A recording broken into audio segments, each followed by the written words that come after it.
మా టాపిక్ ఏంటి?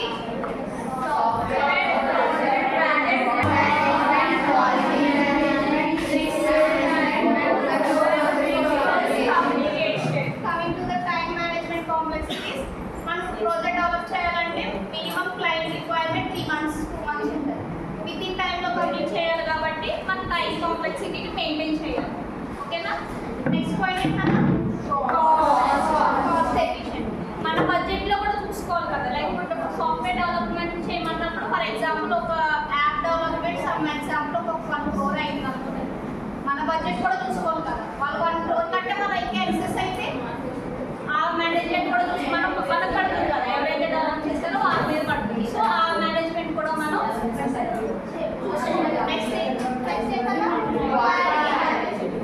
క్వాలిటీ కూడా మనం మెయింటైన్ చేయాలి. ఫర్ ఎగ్జాంపుల్ కన్స్ట్రక్షన్ తీసుకున్నాను. కన్స్ట్రక్షన్ ఎస్టిమేషన్ కాస్ట్ ఉంటుంది, టైం ఉంటుంది. ఒకవేళ ఒక క్లయింట్ వచ్చి నాకు ఒక బిల్డింగ్ కావాలి, నాకు 3 monthsలో కంప్లీట్ అయిపోవాలి. ఆ బిల్డింగ్ 3 monthsలో అంటే వాడు ఇచ్చిన రిక్వైర్మెంట్స్ బట్టి 3 monthsలో ఆ బిల్డింగ్ అవుతుందా లేదా టెస్టింగ్ చేసుకోవాలి. మన ఎస్టిమేషన్ చేసుకుంటాం. అలాగే తను ఒక 1 crore ఇన్వెస్ట్మెంట్ పెట్టారనుకోండి, ఆ 1 crore మనకి అవుతుందా అవుదా. ఒకవేళ మనకి కేసెస్ పడితే ఆ అమౌంట్ ఎవరైతే కన్స్ట్రక్షన్ చేస్తారో వాళ్ళ మీదే పడుతుంది కదా. సో అది నెక్స్ట్ ఏంటి? క్వాలిటీ. అంటే కొంతమంది లైక్ కాంట్రాక్టర్స్లో కొంతమంది చీప్ క్వాలిటీ యూజ్ చేస్తే మనకి ఇంకా అమౌంట్ ఎక్కుతుంది కదా అని చెప్పేసి అలా చేస్తారు. అలా కాకుండా మంచి బెస్ట్ క్వాలిటీ మన కస్టమర్స్ మన దగ్గరికి వచ్చినప్పుడు బెస్ట్ క్వాలిటీని మెయింటైన్ చేయాలి. అలాగే వాడు ఇచ్చిన అమౌంట్ కరెక్ట్గా అయ్యేందో లేదో కూడా ఆ మేనేజ్మెంట్ చూసుకోవాలి. Next risk management. అవి కూడా చూసుకోవాలి. ఒకవేళ మనం ఒక ఇల్లు కడుతున్నాం, ఆ ఏరియాలో కట్టొచ్చా రాదా, లేదా ఫ్లడ్స్ వచ్చే ఏమైనా ఉందా, ఆ రిస్క్ కూడా చూసుకోవాలి. ఫ్లడ్స్ వచ్చినా సరే మనం కట్టాము అంటే కన్స్ట్రక్షన్ చేసామంటే గవర్నమెంట్ నుంచి వస్తాయి కదా. ఫ్లడ్ ఏరియా అయినప్పుడు మీరు ఎలా కన్స్ట్రక్షన్ చేశారు మీకు తెలియదా యాజ్ ఎ కాంట్రాక్టర్గా అని చెప్పేసి కంప్లైంట్స్ అనేవి వస్తాయి. అవునా కదా?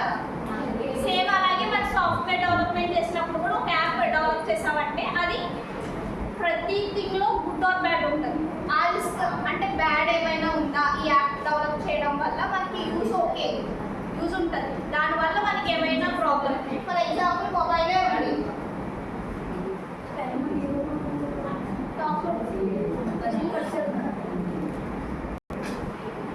For example risk analysis. For example mobile ఫోనే ఉంది.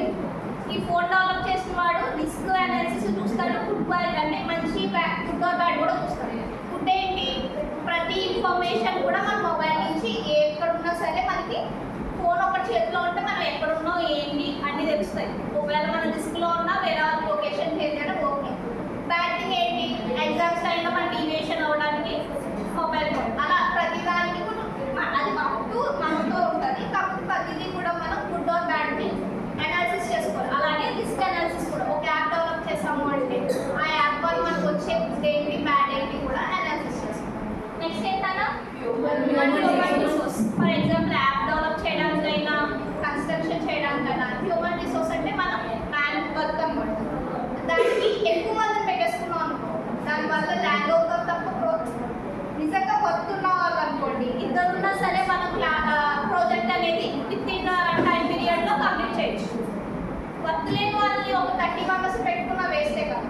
ఆ హ్యూమన్ రిసోర్స్ కూడా మనం సెల్ఫ్గా అంటే ఎవరి దగ్గర అయితే వర్క్ ఉందో వాళ్ళని సెలెక్ట్ చేసుకుని యాప్ అనేది డెవలప్ చేసుకోవాలి. అది కూడా మన management complexities.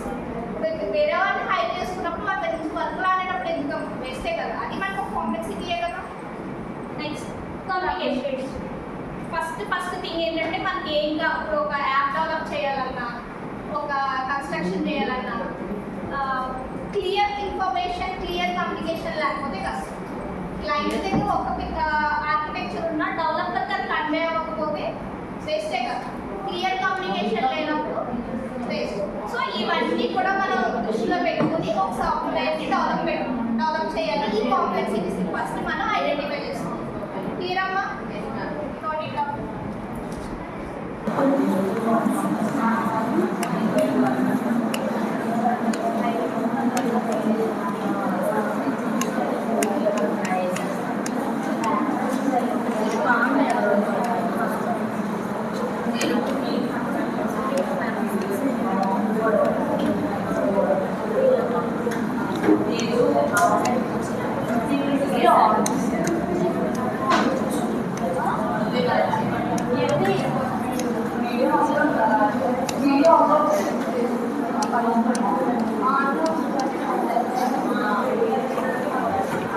Ma, next topic. Ma, what is the next topic? Responsibilities of a project manager. What is the first responsibility? Communicating with the stakeholder. Means stakeholder ante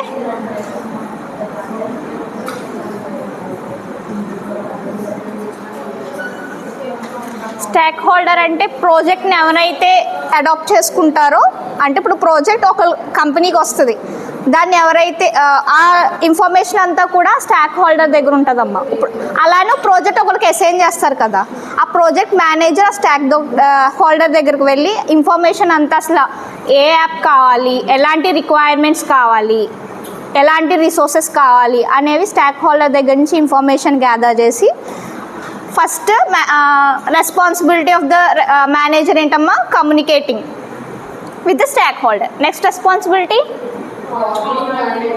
motivating the team. ఒక టీంకి ఒక project ఇస్తారు కదా, రేపు మీరు కూడా సాఫ్ట్వేర్కి వెళ్ళాక ఒక్కొక్క టీమ్ వైజ్ ప్రాజెక్ట్స్ ఉంటాయి. సేమ్ ప్రాజెక్ట్ లీడ్ ఏం చేస్తారు, ఆ ప్రాజెక్ట్ కంప్లీషన్ చేయడానికి మోటివేషన్ చేయడం, గ్యాదర్ చేయడం, ఇవన్నీ చేస్తారు. నెక్స్ట్ థర్డ్ వన్ ఏంటమ్మా, మేనేజింగ్ రిసోర్సెస్. అంటే ఎలాంటి రిసోర్సెస్ కావాలి, ఒక ప్రాజెక్ట్కి ఒక్కొక్క రకమైన రిసోర్సెస్ ఉంటాయి. అంటే ఏంటి, ఫర్ ఎగ్జాంపుల్ ఒక ప్రాజెక్ట్ ఏమైనా మొబైల్ యాప్ అంటే దానికి కావాల్సిన రిసోర్సెస్ ఏంటి, ఫ్రంట్ ఎండ్లో ఏ వర్క్ ఏం తీసుకోవాలి, బ్యాక్ ఎండ్లో ఏ లాంగ్వేజ్ యూస్ చేయాలి, ఎలాంటి రిక్వైర్మెంట్స్ కావాలి, అవన్నీ కూడా మేనేజ్ చేయడం. నెక్స్ట్ ఫోర్త్ వన్ అమ్మ, what is the next? Status and progress.